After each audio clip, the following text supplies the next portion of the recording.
What makes it so active though, St. Augustine is classified by law as a graveyard. So 5 acres of downtown St. Augustine is Native Indian burial grounds. These guys, these guys used to be good. I'm not getting much good responses from people, but they used to do almost not investigative tours, but they used to do like equipment. They used to go to spots that we would go to. They stopped. Ghosts and gravestones, yeah, they've been around here for quite a while as well.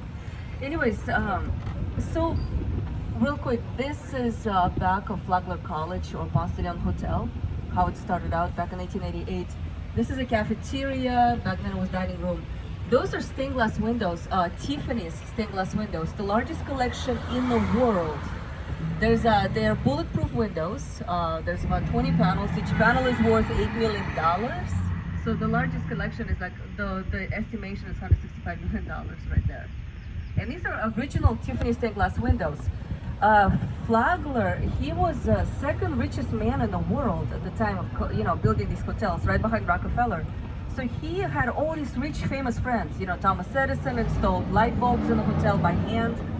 He invited a grandson of Louis Tiffany, Louis Comfort Tiffany, to do the glass windows. So these are pretty much priceless. But anyway, so going back to St. Augustine, so to Native Indians, this whole area was sacred. Natives been here for 14,000 years, and they treated it as something very special to them.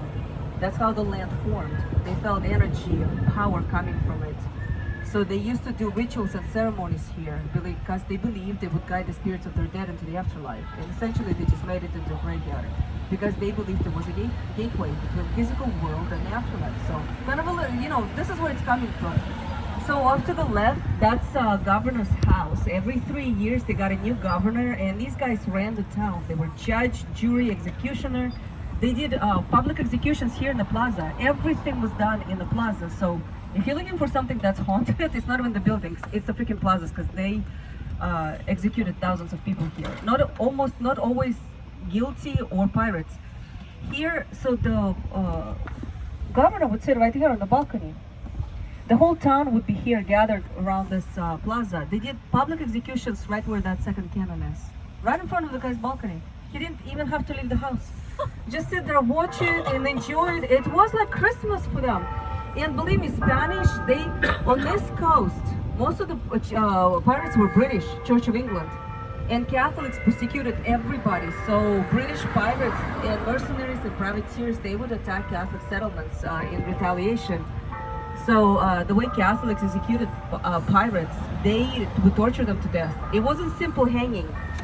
That's where Spanish Inquisition comes from. I didn't know that. I thought that they used Inquisition methods, but that's how the Spanish Inquisition developed, from how they would execute these guys. All right, so this is Avila Street, the oldest street in the nation. We call it the ancient city. Now, it was known as the Hospital Street back then because you have Spanish Military Hospital off to the left. All the doctors, physician's office, apothecaries, everything was down the street. St. Augustine went through at least 22 pirate attacks. That is 22 recorded pirate attacks. I'm talking about burned to the ground, everybody murdered, the town plundered. And what British pirates did, they would light up cannonballs on fire and shoot at the town. So, kind of incidentally, so this was the busiest street because they had so many battles. Now, in 1821, United States acquired Florida from the Spanish, and they were digging underneath the hospital. This was built in the 1760s during Revolutionary War. They were putting down water pipes underneath the hospital, this whole street, and they came across bodies. But they were not Native Indian burial grounds underneath us. What's underneath us is the oldest Catholic cemetery in the United States. So they do a lot of investigations here in the hospital because so much activity, there's high propensity for orbs, but they captured spirits dressed up as in gowns. They actually, what they did, there was a lot of amputation. So when I researched this hospital, they did a lot of cutting edge surgeries and amputations on people without morphine, no drugs. So most of them were fatal. They were literally cutting people open alive. And there was so much infection that most people suffered from dysentery. And they have beds in there where they cut out the bottom of the bed where, you know, you would go to the bathroom, and they would just put the bedpan underneath and just leave people diarrhea themselves to death. And I did not know that. But they were so famous for amputations as well. Sometimes when the hospital would get overrun, they would bring out people out here, just lop, you know, body parts off. There's crematorium in the back. They would get overrun so many body parts. So they would simply just start throwing body parts out in the streets. This street was famous for it. This is the old city jail, the oldest jail in the United States. So that was the first jail. And then they built old jail by the Fountain of Youth. This one, they also do late night investigations, and they will make you write a consent form. Something that we also do, but they take it a bit more seriously, and they will tell you, if you get hurt on the property, you cannot sue us. It's your problem. So I'm gonna let these guys through. So, but anybody done investigation in a jail? Not okay, yet. that's the one you might want to look into if you guys like the stuff. Let's see if you can get through. But for riots, they did atrocities, guards and prisoners, and there was a famous stories about how if prisoners got hold of something sharp, they would attack the guards and slit their throats. So with so much crap, I'm trying not to swear, with so much crap that they did, we believe they summoned some kind of entity, and it's there, and it's holding them spirits, prisoners, and it's not releasing. But it's beyond poltergeist. Poltergeist is maybe kind of more like, you know, moving things around a little bit here and there, but this is malevolent. This is attacking humans. But yeah, they do not take it lightly. They will tell you if you lose a leg, an arm, or if you freaking die. Sorry, that's all on you. But that's the problem. You probably do not want to perish at places like this because I don't know how, you know, nobody knows how it works. Nobody has a manual, but you get trapped. Almost all of these places are pretty much retainers. They retain spirits on the properties. And again, a lot of this energy comes from the ground. So Casa de Solana Inn is the second oldest inn in United States, built in 1764. There's two buildings in the courtyard. They actually captured the courtyard full of British soldiers. That's the amazing thing. Most people don't know these stories. They don't know what they're looking at, but they're describing it in detail. See, during Revolutionary War between British and US, obviously Spanish weren't here. Well, some of them still remained. If the hospital got overrun with wounded soldiers, they sent them down here. And they were British soldiers. No other soldier. And these people describe seeing late at night, they think they're actors. They think Casa de Solana puts on a show at like 3 in the morning. And they talk about how they can see British soldiers. And like, it's an amazing event, and Casa de Solana is adamant. They do not stage shows or, hire actors. This building has what they call a suite. I think it's in the top 10 most haunted suites in the United States. So, we have the haunted hotels, B&Bs, restaurants and such. This one, sometimes the waiting list could be up to a year people don't go to sleep there. They literally investigate. Has highest recorded apparitions out of the entire St. Augustine. And that says a lot because, everything here gets investigated. We believe, so there's videos, episodes of Ghost Adventures or Ghost Hunters and YouTube as well.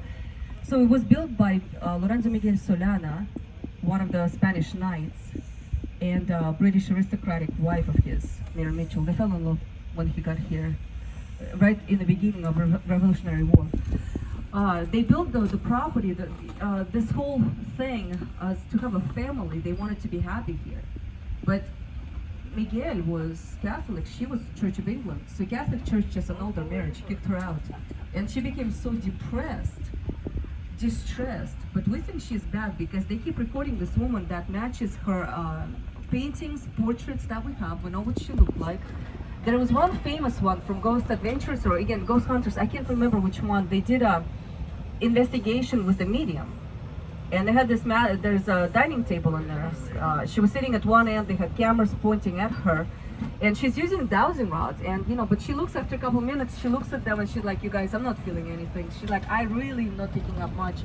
So why don't we take a break, go to the different building. But they left the cameras running. And they recorded this woman. Within 2 minutes after medium left, after they were all gone, this woman, matching what Mary Mitchell looked like, appears sitting at the end of the table, and it's clearly a spirit, it's not a human. She kind of started glowing, transformed into this orb, and they can see her just going up through the ceiling into the room above, and that's the Montefort suite. It's kind of amazing to see a full body apparitions, especially. So this is Kenwood Inn. It's another one famous with investigators. The oldest continuously operational inn in United States. 1876. Hold on, let me see. Can you guys still hear me okay? Yeah. Is it too quiet? No, it's fine. It's good? Okay, yeah. okay. Because now I'm confused about this No. one. They had see, when you sit on the balcony, you could see the bay front. And by the way, all of this row of buildings wasn't there at the time when they built the hotel, inn, sorry. So all the captains' wives would sit on the balcony and wait for their husbands. And captains back then would be gone for 2 years. Women didn't know they were alive or dead. They would just sit there waiting to see their ship. It was known as Widow's Walk, by the way. I didn't know that. There's actually a lot of famous rooms in there. The most famous is the room number 11. It's, again, all of these are true stories based on real people. There was a lot of scandals and gossip about this. These guys were newlyweds, and her husband goes off, and he was gone for almost a year. She would sit, it's room number 11, she would sit on that balcony every day with the rest of the wives, waiting for her husband. And finally, she saw his ship coming into the harbor. She gets all excited, started putting on, makeup, dresses to go meet him. And then she saw from the balcony, because the room number 11 actually opens up right onto the bay. She saw him disembarking, and he started hugging and kissing another woman. So there was another woman who was greeting him before her. So it looks like, he's been having an affair. Probably before they got married, and he never stopped. And she jumped off the balcony. Oh Whatever happened to her, it broke her, she snapped. But the balconies, that high, that's how high the balcony is. It's not high enough to kill you, so she broke a bunch of bones and bled to death for like about 5 hours. That's when they found her. She never made it for, first responders or ambulance back then. The doctors kind of died, slowly bleeding to death. There's a lot of rooms in there that pretty much every room has some kind of attachment, some kind of apparition that's based on a real person that resided there. And again, most people don't know this stuff, but they keep describing it for decades. So St. Augustine went up in flames many times. We do have the oldest buildings here, but the oldest structures are this, Coquina. The only place in the world you can find it is here. Forms in the mortar, sedimentary shells, and limestone. This wall dates back to 1601. Coquina survives the fires. It's incredibly resilient. It's porous, so you cannot shatter it. Like they would, bombard it with cannonballs, and all it does, it would just absorb,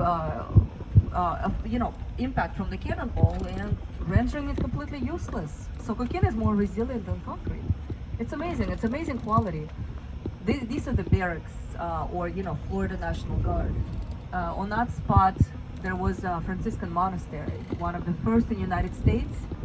British destroyed it during the Revolutionary War and built barracks right on top of it. You gotta love them, You gotta appreciate for them, trying to preserve these priceless buildings. And right there off to the left, you guys know what that is, right? Lighthouse. Thank you. It's really haunted. Yeah, it's the most haunted building in the United States. That lighthouse right there, St. Augustine Lighthouse. They had every investigation under the sun. They had a Paranormal Research Institute from United Kingdom here. Yep. They had Swedish investigators. Our owner's Swedish, so we had a lot of them coming to Dixie House. And they've been hitting up a lot, the lighthouse. There's accident, 3 girls drowned during construction. There's a lot of activity there. During the day, you can even look up how many pictures they've captured. But this is United States National Cemetery. The first burial here was in 1828. Of course, it's now closed. All of these are Union soldiers. What's so interesting about it, there's 3 pyramids right there and an obelisk.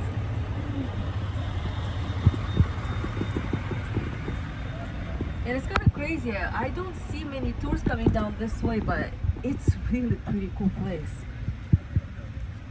So those pyramids.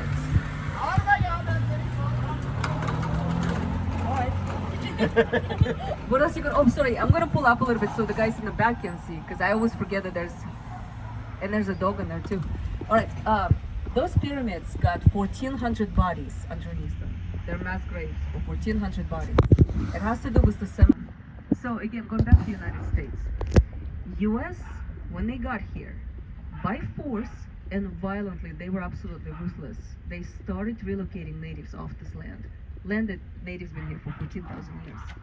They were sending them to the west side of Mississippi River into slavery. Seminole tribe had a big issue with it because Florida was it at the time. You could get out of slavery. There's a first free black town in the United States is here, a little bit north of Jacksonville. So they were running from Midwest, coming to Florida, and now United States was establishing slavery here. So they're like, we have nowhere to go. But it sparked the Seminole War, that conflict between Seminole tribes. There were Appalachian tribes, Timucua, but mostly Seminoles in the United States. Because when United States would go through plantations, Dixie House actually sits on what used to be plantations, so we get this activity from this event of his men. And it's December, winter, and they had to get from Ocala to Tampa quickly because the war has started in Tampa. Those 108 men were the reinforcements, so they needed to be there. So it's December, they got, heavy clothing, warm clothing on them. And is that a Chihuahua yapping away? Probably. Oh my goodness, so annoying. That's why I love those dogs, because they don't do that. Those are so irritating. So they start their march from Ocala to Tampa, and Dade, professional soldier, all of these are highly trained professional soldiers. He figured most of the natives are going to be in Tampa. The war started, so why don't we save us time and cut across Native Indian territories? And that was the fatal mistake. They constantly underestimated natives. So they start, as they're cutting across territories, what they didn't know, 186 natives were flanking them on both sides. And these are professional soldiers. And they get to a wooded area, natives jumped them and killed all of them. And then, but the problem was natives were not winning, even after that. And natives had their own way of playing these marshes, swamps. United States didn't have it easy. That's why they kept pouring money into it, sending soldiers and provisions and weapons. But natives were at a disadvantage. They were not winning. So the Second Seminole War started in 1837, and it was Chief Osceola. Have you guys heard of him? Yes. The famous headless chief. Do you guys know the story behind it? No. Okay. So he is one of those spirits that the fort is famous for, which is funny because Osceola didn't even die at the fort. But Chief Osceola was John Powell, half and half. He wasn't even a Native Indian exactly. His mom was Appalachian, his dad was American. He's from Alabama. But he saw the atrocities that United States armies were committing against his mom's tribe. And he said, screw this. He denounced his citizenship. He's like, I want nothing to do with America. And he took on this persona. Osceola means loud mouth, big talker. And that's what screwed the United States over. He was a talented soldier, great leader. He riled them up. He got them going. He got the whole world to back him up against the United States. Everybody was rooting for the natives. And the war re-sparked. Second Seminole War, United States didn't know what to do with this guy. He wasn't playing by rules. While United States were marching, by lanes at each other or whatever, how they did the stupid way, man, gosh, so linear-minded. Osceola ran circles around them. They had no solution against this guy. And again, he kept riling up all the tribes. Timucua, Casula, Galua tribe, Casulas, Appalachians, everybody was getting involved. So, at the end of the rope, General Jessup, And it was now it's disgraced name in United States history. Absolutely embarrassment. Under flag of truce, the white flag, right there by the fort. He decides to do negotiations, peaceful negotiations with Osceola. Osceola was in his 40s. He was already sick with malaria, so he couldn't keep going fighting. So he shows up with 40 of his guys, meet Jessup, and Jessup, this despicable little shit. Sorry. He captures Osceola, and obviously he was court-martialed for it. He was stripped of all his everything, because you cannot do that. Flag of truce is flag of truce, and it was absolute humiliation. But the United States got Osceola, and they did not release him. They kept him in a fort, and then eventually he was moved to North Carolina. But because North Carolina fort, but because Osceola was sick, he was assigned physician Whedon, stationed at the fort, to take care of him. And Whedon became best friends with him, his confidant, his best friend. So he followed Osceola to North Carolina fort, and he was entrusted with embalming Osceola's body when the great chief passed. And now Chief, by then, he was a celebrity. He was world famous chief. And this is how we learned what kind of true sick bastard, sorry again, Whedon was. When he was preparing the body, he cut off Osceola's head, and he used a scarf to cover up the cut. And he told everybody he wanted, his best friend, he wanted something, as a parting gift. And somehow, right before they put the body into the ground, he got the head out, put it into a jar with preserving liquid, came back to St. Augustine, and presented it proudly in his physician's office. That's what he was after. It was their prized possession. Back then, physicians, that's what they did. They would dig up fresh corpses of Native Indians and chop off fingers, hands, ears, feet, anything. And it was like a possession that they wanted, prized possession of Native Indians. And to have a head of a famous chief was gonna immortalize you, which it did. He became, his name was famous. And then to make sure his kids behaved, he was really a sick, twisted individual. To make sure his kids behaved, he would take the jar with this head floating inside of it and sit at the kids' bedposts to make sure that at night, to make sure they didn't do it, or as a punishment. And then the head apparently got passed to his son-in-law, who was also a physician, to another doctor, and then got lost in a fire. We actually don't know what happened, but that's how Chief lost his head. And they captured the floating head or the headless body of this great Chief Osceola.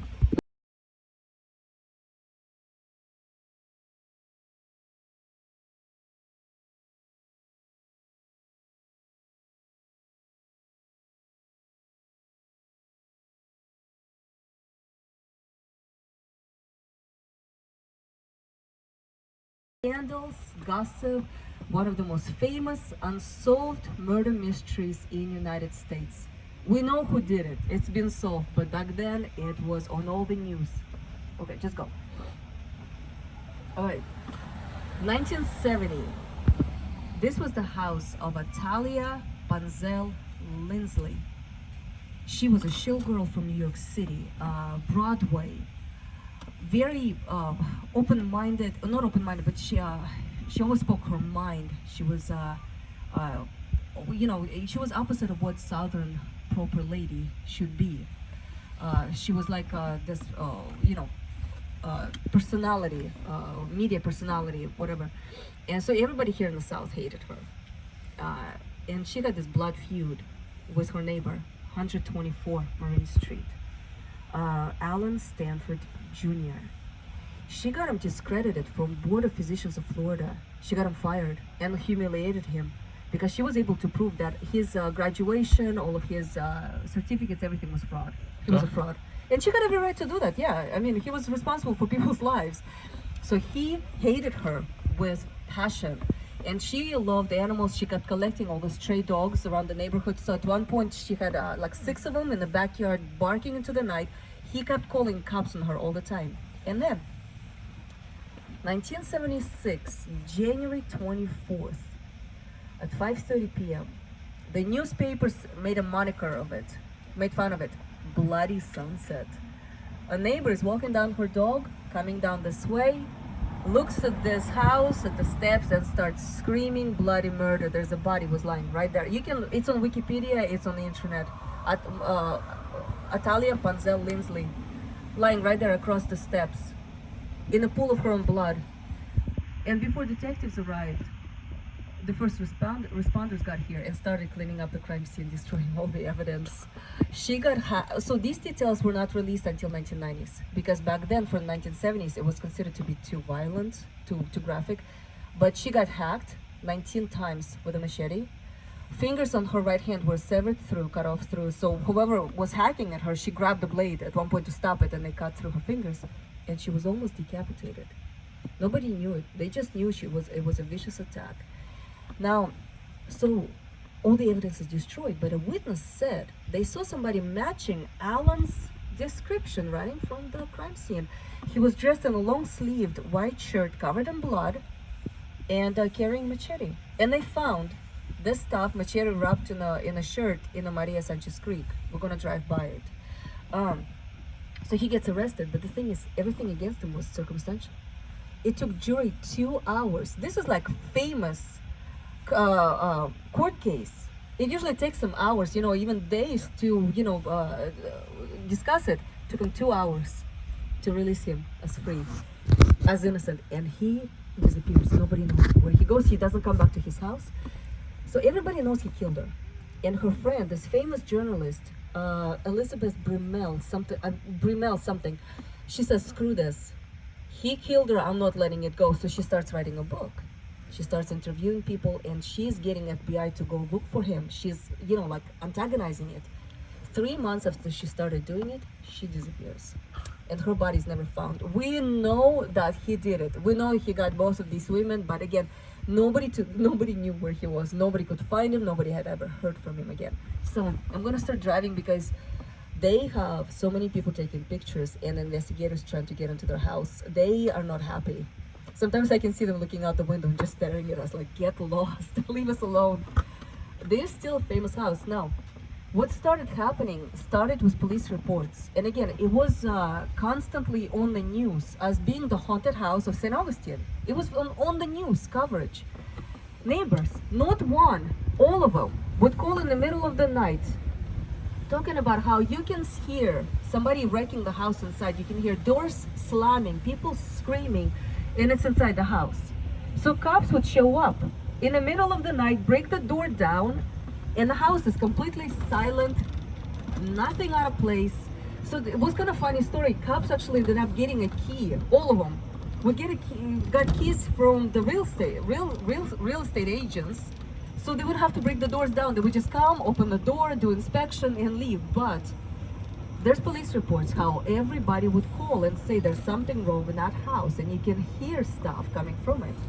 Then they started talking about how they could see something lying across the steps. It matched position, how Atalia was found. Everything was matching it, and they said that it's got to be her spirit. They also started talking about, and this made also on the news, that they could see Atalia in the front yard. Here's the thing, I told you how she was almost decapitated, how violently she was attacked. People didn't know about the decapitation part. They said how they could see a spirit in front of the house that matched Atalia's description. It's clearly Atalia's spirit. And it looked like she was holding her head up like this. And that was the detail that nobody back then knew about. Yeah, Atalia's house, I mean, they did not devalue it at all. Everything. Native Indians, they believed water carried energy.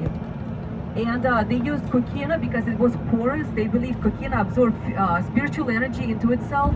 They were doing all kinds of ceremonies and rituals, burials right here by Maria Sanchez Creek. And this is where they found the machete, the shirt. And we also have our own serial killer. St. Augustine has their own serial killer, 1980s, Wild Bill Lindsay. I always confused the two. It's Atalia Lindsley and he is Lindsay, so it should be easier to remember. Killed 17 prostitutes, 9 here in St. Augustine. FBI hounded him but they could never find the bodies. There was no actual evidence against them, no bodies. And so he runs to North Carolina, kills 7 more, and the last girl escaped. That's the only way they got him. The last girl ran out, and so they tell him, you know, he should have multiple death sentences. He should be rotting in jail many times over. But the FBI made him a deal. They said, tell us where the freaking bodies are. Sorry, again, this is coming out. Yeah. But I'm saying freaky, I'm not saying anything else, not the other one. You're good. She heard worse, right? Yes. That's what usually, that's what usually parents tell me. They said, tell us where the bodies are, and you get 30 years. Can you imagine that kind of deal, from multiple life sentences to freaking 30 years? So it turns out where he hid the bodies, he hid 7 of them in here, in the marshes. The rest of them were in marshes and swamps. That's where they could never recover the bodies, find the bodies. Because he was playing it clever. He didn't last 30 years in prison. He actually died 2 years later from cancer, brain cancer, which is unfortunate. He got out easy. But they had a physician, what therapist. He was clinically insane. Yeah, he was not right. He was born with some kind of deficiency, whatever. Alcazar, 1888. Back then it was, I mean today it's a Latin museum. And it was also, this was a hotel, casino, they had tennis courts right here. This is a pool. Back in 1888 when it first opened up, back then it was the largest pool in the world, indoor swimming pool in the world. It was so technically advanced, there was cutting edge technology, they could open up the roof on top of it, they had electricity here. People partied. It was a party land. And Flagler, that's who he built it for. This was a winter resort for his rich, famous friends. They had swings attached to the ceiling, so people were swinging above it. And they estimated about 100 drownings every season. 100 drownings every season in that pool. People were drinking, so they were wasted. And they also did cocaine and opium. Back then were famous. Their swimming suits were wool, made out of wool. And if you guys know, when the wool gets wet, it's like a rock. So it would drag them to the bottom. Oh. And Flagler had to cover all of it up because a lot of them were influential, rich people. So they do investigations. The pool is drained. It's a cafeteria. You can sit at the bottom, enjoy rotisserie chicken, whatever, you know, sandwich, and look, enjoy this beautiful artwork, everything. But they do investigations in there. They use EVPs and cameras. They capture thousands of orbs. It's orbs, again, traveling spirits. There's enough energy that creates this phenomena. But they record voices in running water in that pool, which is inexplicable. There's no present water, but they believe it's the voices of everybody who drowned there. So again, these buildings are retainers. And you have Ponce de Leon Hotel, Flagler College, 1888, first electrified hotel in the world. Henry Flagler, yeah, they had the first electrified Christmas tree in the world that same year, Christmas in here. So that's how where it started. He had Thomas Edison himself installed 4,000 light bulbs by hand. If you ever have a chance, so people didn't know what electricity was. So if you ever go inside and you see like there's bells next to each switch, so people were afraid to use switches to turn the lights on and off. So the hotel installed bells. So what would happen? Guests would ring the bell, and a porter would come running and do the switching for them. Because people were terrified of getting electrocuted. Yeah, Edison was clever. He used steam engines, 2 of them, to run electricity, generate electricity. So, look, I believe so. Flagler College and Casa Monica are in the top 10 most haunted hotels in United States, and I think one of them is in the world. I can't remember the statistic. This one, they believe Flagler is in there with his mistress and his wife, second wife. There was so much scandal. We pretty much have the stories accurate because there was so much scandal and gossip about this place. Anybody in power and money stayed there. and everybody knew what was going on. Everybody had, sleeping with everybody, cheating on everybody. There's Our Lady in Black. So they refer. This is like part of their culture. If you're a freshman, part of your initiation process, you learn about the spirits. They do rituals and ceremonies for them. Our Lady in Black. So Flagler was married. Flagler was married 3 times. First wife, Mary. They were married for 28 years. Now, real quick, I just have to make a connection here because the second one is one of the spirits is his second wife. Mary, they had 3 children. Mary got sick with tuberculosis. That's how they ended up here in Florida from New York City. They were sending everybody sick down here to get better. She lasted for 2 years. She never made it. She died. And then Flagler married, I think like a year later, her nurse. Ida Alice Shrouds, and the woman was dirt poor. Absolutely, there was nothing, had no money, and overnight she became one of the richest women in the world. So Alice was not right. She was not right in her head. She was embarrassing Flagler. Look, Flagler was filthy rich, but his personal life was like Greek tragedy, and he had very bad luck with women. While he was married to Alice, who was already, he got committed twice to insane asylum. Okay, she was not right. She was a little bit cracking, and I'll tell you why. But he had a mistress here.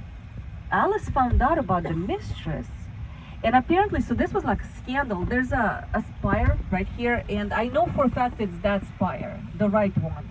There's like a room underneath it. She found out about the mistress, and she locked her up in that room for like 3 or 5 days. Flagler finds out. He goes livid, demands that she releases the woman, and but he couldn't divorce Alice. She was driving him crazy. She was telling everybody about his numerous infidelities. She was embarrassment to him. But if you ever read about him, he was famous for fighting Florida's state to allow. So he was Presbyterian, so either the woman dies or gets locked up. He couldn't divorce him, so he was trying to change the law, which eventually it took him years and a lot of money to get him change the law so he could divorce women, but otherwise he was locked in with her. And it turns out his mistress at that time was 5 months pregnant. And she tells him, like, I want you to marry me, and he said, there's nothing I can do. There was a whole scandal. He was trying to divorce Alice. She was refusing. They could not get out of it by law. And she said, like, there's nothing I can do for you. Alice was threatening suicide if he left her, or that woman got involved with them. So his mistress climbs on top of that spire and hangs herself. And it was in newspapers. It was but it was famous at that time, and they refer her to Our Lady in Black, because they still see her, they still document her apparitions hanging off of that spire.